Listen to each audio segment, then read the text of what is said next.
को श्रीलंका ने फिर दिखाई आंख, मोदी को दिया करारा झटका। एहसान फरामोश निकला श्रीलंका, पहले मांगी मदद अब दिखा रहा रौब। मदद हमसे लेता है, खाना पानी पैसा हम देते हैं, फिर भी चीन का पुजारी श्रीलंका।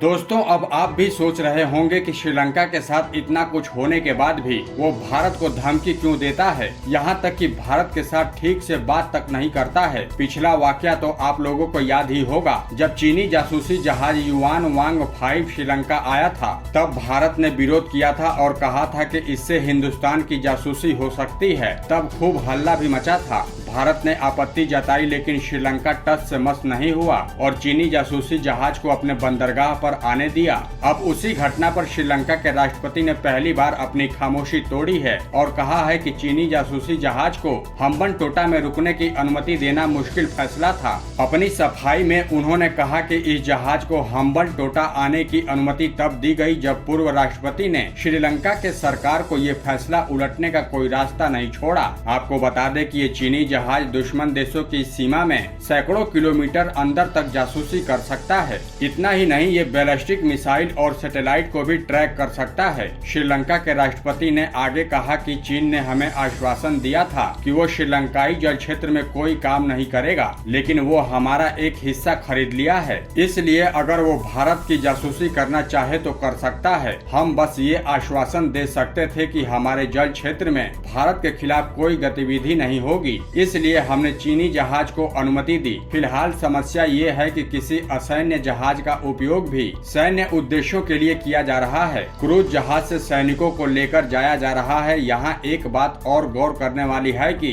चीनी जहाज 16 अगस्त को हम्बनटोटा पहुंचा और ईंधन भरने के लिए वहां खड़ा रहा। श्रीलंका ने 16 से 22 अगस्त तक वहां पर रहने की अनुमति दी। इसी बात से भारत बहुत परेशान था और इस बात की आशंका जताई गई थी कि चीन की जहाज की निगरानी प्रणाली श्रीलंका के बंदरगाह जाने के रास्ते में भारतीय रक्षा प्रतिष्ठानों की जासूसी की कोशिश कर रहा है। चीन की ये जासूसी जहाज बहुत ही ताकतवर और अत्याधुनिक तकनीक से लैस है। ये जहाज अंतरिक्ष और सैटेलाइट ट्रैकिंग के अलावा इंटरकॉन्टिनेंटल बैलिस्टिक मिसाइल के लॉन्च का भी पता लगा सकता है। ये युआन वांग सीरीज का तीसरी पीढ़ी का ट्रैकिंग जहाज है, जिसे 6 सितंबर 2007 को सेवा में शामिल किया गया था। इस जहाज में बहुत शक्तिशाली एंटीना है जो कि लंबी दूरी तक निगरानी कर सकता है। लेकिन अब श्रीलंका सफाई पेश कर रहा है कि जासूसी नहीं हुई। आखिर में सवाल ये बनता है कि भारत ने श्रीलंका के लिए इतना किया, फिर भी श्रीलंका ने ऐसा क्यों किया? तो दोस्तों, इस खबर पर आपकी क्या राय है, आप हमें कमेंट में लिखकर जरूर बताएं और साथ ही हमारे इस चैनल को सब्सक्राइब करना बिल्कुल न भूलें।